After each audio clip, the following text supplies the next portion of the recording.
جو امریکہ نے جاپان میں 1945 میں کیا تھا جی اور کہا تھا کہ ہم عوام کے دشمن نہیں ہیں، لیکن ہم ان کی تمام صنعتیں اور تمام ان کی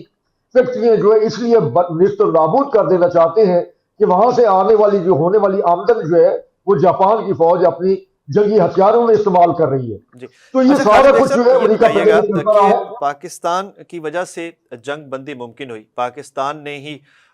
دونوں ممالک کو قائل کیا اور بہت شارٹ نوٹس پہ، شارٹ ٹائم سپین میں دونوں ممالک کے جو نمائندہ وفود ہیں اور با اثر جو شخصیات ہیں اور جن کا قومی پالیسی میں دونوں ملکوں میں ان کا کردار شامل رہتا ہے، ان دونوں شخصیات اور وہ ساری شخصیات ان دونوں وفود میں پاکستان آئیں. کچھ ناقدین اور کچھ خبریں خاص طور پر پاکستان کے جو دشمن ہیں ان کی جانب سے یہ پھیلائی گئیں کہ یہ مذاکرات ناکام ہو گئے. یہ اس کے اوپر روشنی ڈالیے گا. ایک 5 دہائیوں کی رنجش ہے، کشیدگی ہے، معاملات ہیں، وہ چند گھنٹوں میں طے نہیں ہو سکتے. سفارتی معاملات جو ہیں ان کو ٹائم لگتا ہے. آپ کیا کہیں گے لوگوں کا جو ایک جنرل تاثر، کچھ ناقدین کا، کچھ ملکوں کا کہ یہ ناکام ہو چکے ہیں، اس کو کیا کہیں گے؟ ناکام ہوئے یا معطل ہوئے، تعطل کا شکار ہوئے، دوبارہ کیا امید ہے؟ دیکھیے یہ مذاکرات جو ہیں یہ تعطل کا شکار ہوئے، اور اس کو ناکامی کہنا جو ہے وہ صرف بھارت ہی کی خواہش تو ہو سکتی ہے. باقی جی پوری دنیا نے پاکستان کی جو ہے حکومت کی کاوشوں کو بھرپور طریقے سے سراہا ہے، اور اس میں کوئی بھی ایک ایسا ملک نہیں ہے عالمی سطح پر جو قابل ذکر ہو اور اس نے کال کر کے پاکستان کے وزیر اعظم سے بات نہ کی ہو اور ان کی کاوشوں کو سراہا نہ ہو. بالکل. اب اگر انڈیا جو ہے وہ مایوسی کا شکار ہے، فرسٹریشن کا شکار ہے، عالمی تنہائی کا شکار ہے، اور اپنے اندر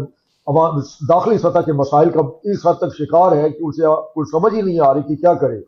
قبل تو یہ ہوتا تھا کہ انڈیا جب بھی اس طرح کے کسی مسائل سے دوچار ہوتا تھا وہ اپنے ملک میں کوئی فالس فلیگ آپریشن کرا کر پاکستان کے خلاف پروپیگنڈا کرتا تھا، اور پاکستان کے خلاف جو ہے وہ باقاعدہ 2 مرتبہ تو ایسا ہوا کہ فوج جو ہے وہ پاکستان کی سرحدوں پر لے آیا. لیکن اب انڈیا جو ہے وہ اس طرح کا ڈرامہ بھی اس لیے نہیں رچا سکتا کہ اس کا جو لاسٹ جو ڈرامہ تھا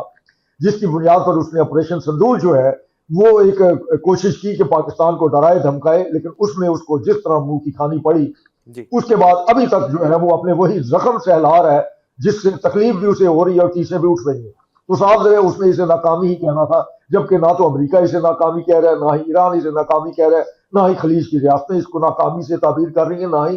یورپی یونین اور دیگر مغربی ممالک جو ہیں اس کو ناکامی کی نظر سے دیکھ رہے ہیں. ہاں اس میں البتہ یہ چیز ضرور ہے کہ امریکہ جو ہے اس نے اب جس طریقے سے کہا ہے کہ ایک وہ بھی جو ہے اپنا حرمز کی جو ہے ناکہ بندی کرے گا، تو میرے خیال ہے کہ یہ ایک جگہ جو پہلے ہی جو ہے محدود ہے، اور وہاں اگر امریکہ اس کے باہر نکل کے اور مزید جو ہے اس کی ناکہ بندی کرے گا تو اس کا نقصان بھی امریکہ کو شاید خود ہی ہو. جی یہ آپ دیکھ رہے ہیں کہ جس وقت یہ سوموار کو کل جو ہے جس وقت امریکہ کے اندر کاروباری سرگرمیاں شروع ہوں گی اور وہاں اس کی سٹاک ایکسچینج کے ساتھ ٹرمپ کے اس موقف کے حوالے سے وہاں کیا رد عمل سامنے آتا ہے وہ بھی دنیا دیکھ لے گی. ضرورت اس بات کی ہے کہ امریکہ بھی صورتحال کو سمجھے اور یہ جاننے کی کوشش کرے کہ ایران کی عوام جو ہے وہ کیا چاہتی ہے. ایران کی عوام جو ہے جو پچھلے 50 سال سے مشکلات سہ رہی ہیں ان کے لیے کوئی یہ اتنا بڑا مسئلہ نہیں ہے. وہ عراق کے ساتھ 10 سال تک پہلے بھی حالت جنگ میں رہے ہیں، اور وہاں کی عوام جو ہے، وہاں کی پوری قوم جو ہے وہ اپنی حکومت کے ساتھ اس وقت بھی اسی سیسا پلائی دیوار کی طرح کھڑی تھی، اور اب بھی اس سے بھی زیادہ شدت کے ساتھ جو ہے وہ اپنی حکومت کے ساتھ کھڑی ہے. اور جس وقت پوری قوم جو ہے اگر اپنی فوج کے ساتھ اس کی پشت پر کھڑی ہو تو پھر اسے کوئی کیا شکست دے گا. اور یہ چیز جو ہے وہ باقی دنیا کو بھی مد نظر رکھنی چاہیے، اور انہیں بھی کوشش کرنی چاہیے کہ وہ پاکستان کی ان کاوشوں کو جو ہے وہ باقاعدہ جو ہے اس کی مزید اس کی مدد کریں پاکستان کی، تاکہ یہ مذاکرات کا عمل جو ہے آگے بڑھ سکے. جس وقت یہ 2 ہفتے گزر جائیں گے اور امید کی جانی چاہیے کہ وہ اس کے بعد جو ہے امریکہ جو ہے ایران کے اوپر کوئی حملہ نہیں کرے گا، نہ ہی اسرائیل کو اجازت دے گا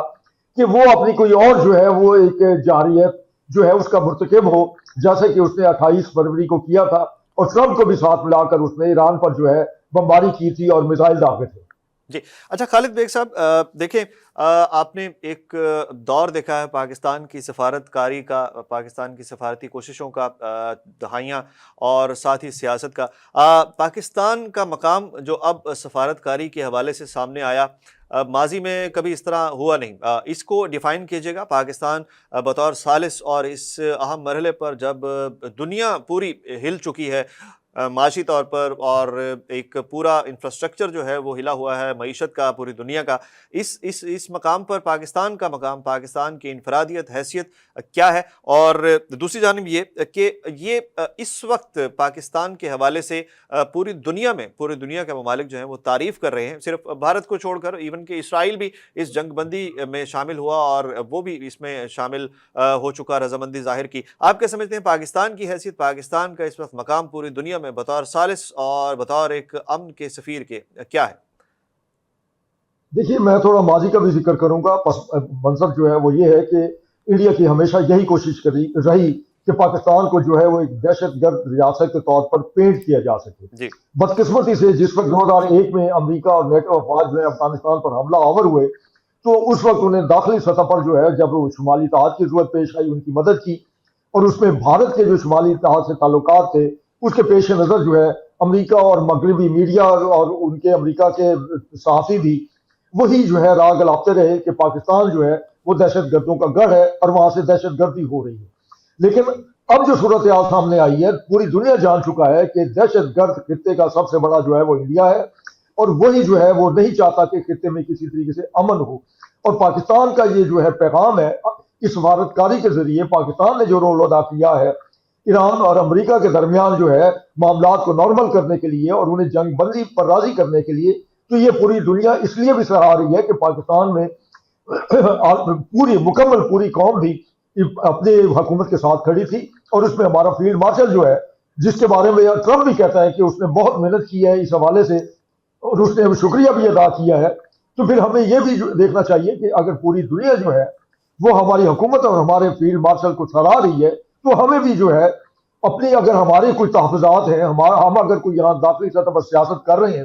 اور اس میں ہم فوج کو بھی تنقید کا نشانہ بناتے ہیں، تو ہمیں ایک لمحے کے لیے سوچنا چاہیے کہ یہ جو کامیابی ہمیں ملی ہے ہمارے اسی فیلڈ مارشل، ہماری فوج کی جرت و بہادری اور ہماری فوجی جوانوں اور افسران کی قربانیوں اور ہماری حکومت کی انتھک محنت سے ملی ہے۔ بالکل اور پوری دنیا پر پاکستان نے ثابت کیا ہے کہ پاکستان جو ہے وہ امن کا دائی ہے اور پوری دنیا میں امن چاہتا ہے، اور سب سے بڑھ کر اپنے خطے میں اور اپنے دائیں بائیں جو ہے ملکوں میں ہر سطح پر امن چاہتا ہے، کیونکہ دنیا میں امن ہوگا تو معاشی ترقی بھی ہوگی، اور چھوٹے ملک، غریب ملک، پسماندہ ملک بھی ہے، انہیں بھی مواقع ملیں گے کہ وہ بھی اپنی عوام کے لیے ترقی کی راہ ہموار کر سکیں۔ جی اچھا خالد بیگ صاحب، لاسٹ کوشچن یہ بتائیے گا کہ پاکستان کی دونوں فریقین کو پہلے جنگ بندی پہ راضی کرنا اور پھر ایک میز پر بٹھانا، مذاکرات کرنا، آپ کیا سمجھتے ہیں یہ کتنی بڑی کامیابی ہے؟ اور ان مذاکرات میں کیا پیچیدگیاں ایسی ہوئیں کہ پہلی نشست میں یا پہلے مذاکرات کے ایک دور میں، پہلے مرحلے میں کچھ طے نہیں پا سکا امن معاہدے کے حوالے سے، لیکن جنگ بندی ابھی بھی برقرار ہے؟ آپ کیا سمجھتے ہیں کہ مستقبل میں کیا ہونے جا رہا ہے؟ کیا ایک اور نشست ہوگی اور پاکستان کا کردار اس میں شامل ہوگا بطور ثالث؟ آپ مستقبل میں اس جنگ بندی کے حوالے سے کیا دیکھتے ہیں؟ دیکھیے، یہ 48 گھنٹوں کے درمیان 21 سے 25 گھنٹوں تک یہ جو نشستیں ہوئیں وہ ایک نشست نہیں تھی۔ اس میں ایسا تو نہیں ہو سکتا کہ دونوں فریق ٹیبل پر اس کے آمنے سامنے مسلسل 21 گھنٹے تک بیٹھے رہے ہو، نہیں، ایسا نہیں تھا۔ وہ باقاعدہ اس دوران آپس میں مشاورت بھی کرتے رہے اور آپس میں الگ ہو کر گفتگو بھی کرتے رہے، اور اس کے بعد پھر سامنے بیٹھ کر بھی بات چیت کرتے رہے۔ اور اس میں پاکستان جو ہے اس نے بھی معاونت کی، اگر کہیں بہت زیادہ جو ہے وہ مسائل پیدا ہوئے تو پاکستان نے انہیں بھی رفع کرنے میں اپنا کردار ادا کیا۔ اور سب سے اہم بات یہ ہے کہ یہ ڈیفینس جو ہے اس نے بھی یہی کہا کہ کچھ مسائل ایسے ہیں جن کے اوپر ہم جو ہے وہ کسی نتیجے تک نہیں پہنچ سکے، اور اس نے بھی یہ نہیں کہا کہ یہ مذاکرات اب ختم ہو گئے۔ اس نے یہی کہا کہ ہم جو اپنے مطالبات ہیں وہ چھوڑ کر جا رہے ہیں ایران کے پاس، اور ایران جو ہے وہ اس کے اوپر مزید جو ہے وہ غور کرے گا۔ اور یہی بات جو ہے ایران کے وفد نے کی کہ ہم نے اپنے مطالبات جو ہیں امریکہ کے حوالے کر دیے، انہیں بتا دیا ہے کہ ہم کیا چاہتے ہیں۔ تو وہ امریکہ صاحب جگہ واپس گئے ہیں، وہاں پر بھی مشاورت ہوگی، اور امریکہ پر، ٹرمپ پر، صرف پاکستان تو کیا باقی پوری دنیا کا یہ جو ہے ایک اخلاقی دباؤ بھی ہے، سفارتی دباؤ بھی ہے کہ بھئی آپ بس کریں اور دنیا کو جینے کا حق دیں، اور دنیا کو اس لیے کہ اگر یہ اپنا ہرمز بند ہوتی ہے، جو کہ پہلے ایران نے بند تو نہیں کی ہوئی تھی، لیکن اس نے یہ کہا کہ جناب ہم نے بہت زیادہ بیچ میں بارودی سرنگیں جو ہیں وہ بچھائی ہوئی ہیں سمندر میں، اور ہماری نیویگیشن جو ہے اس کے ذریعے ہی آپ یہاں سے جو ہے اپنے آپ کے آئل ٹینکر تجارتی جہاز جو ہے وہ گزر سکتے ہیں۔ لیکن اس چیز کو پھر امریکہ نے بھی کہا کہ نہیں جی اب ہم بھی پابندیاں لگاتے ہیں، تو یہ ایک بہرحال نئی چیز سامنے آئی ہے نئی پابندیوں کی شکل میں، کہ وہ اس طریقے سے جو ہے ایران کی شاید محاصرہ کرنا چاہتا ہے کہ اگر وہ ایران کو تیل بیچ بھی رہا ہے تو نہ بیچ سکے۔ تو میرے خیال ہے کہ یہ مسئلے بھی جو ہے بات چیت سے ہی حل ہوں گے، اور اس میں روس اور چین بھی اپنا کردار ادا کریں گے، اور باقی یورپ تو آلریڈی پہلے ہی جو ہے وہ اس کے حق میں ہے کہ کسی طریقے سے جو ہے اپنا ہرمز کھلے اور دنیا کی تجارت جو ہے بحال ہو سکے۔ اور ہر ملک میں جو ہے اس وقت منڈی کی صورتحال ہے، ہر ملک میں کاروباری سرگرمیاں جو ہے تقریباً بند ہو چکی ہیں، اور کچھ ممالک ایسے ہیں جو ٹوٹل ان کی جو انڈسٹری ہے وہ اسی تیل اور گیس پر چلتی ہے، تو وہاں ان کی انڈسٹری کو بھی تالے لگ چکے ہیں۔ تو صاف ظاہر ہے دنیا جمود کا شکار ہے، اور ٹرمپ یہ عالمی سطح کا دباؤ جو ہے شاید زیادہ عرصہ تک برداشت نہ کر سکے، اور امید کرنی چاہیے کہ وہ جو 2 ہفتے ٹرمپ نے کہا ہے جنگ بندی، اس سے پہلے ہی کوئی نہ کوئی بہتر راستہ نکل آئے گا، اور پاکستان جو ہے اس کی جو کوابشیں ہیں پاکستان اس میں سرخرو ہوگا کہ ہم نے جو ہے خطے میں امن جو ہے اس کے لیے جو کوششیں کی تھی وہ بارآور ثابت ہو رہی ہیں۔ بہت شکریہ خالد بیگ صاحب۔ ناظرین، اسلام آباد مذاکرات کے حوالے سے تفصیلی گفتگو ہوئی، ناکامی نہیں لیکن تعطل کا شکار ضرور ہیں یہ مذاکرات، لیکن دونوں ملکوں کی جانب سے جنگ بندی اب بھی برقرار ہے۔ پاکستان کا جو کردار ہے ثالثی کے حوالے سے، امن کے حوالے سے، اور دونوں ملکوں کو 47 سال بعد ایک میز پر آمنے سامنے بٹھانے پہ اس کی پوری دنیا معترف ہے، اور پاکستان کی سیاسی اور عسکری قیادت کی دنیا بھر میں تعریف ہو رہی ہے اس امن کے اقدام کے لیے اور اس سفارتی کوشش کے لیے۔ اس کے ساتھ ہی اجازت دیجیے، اللہ حافظ۔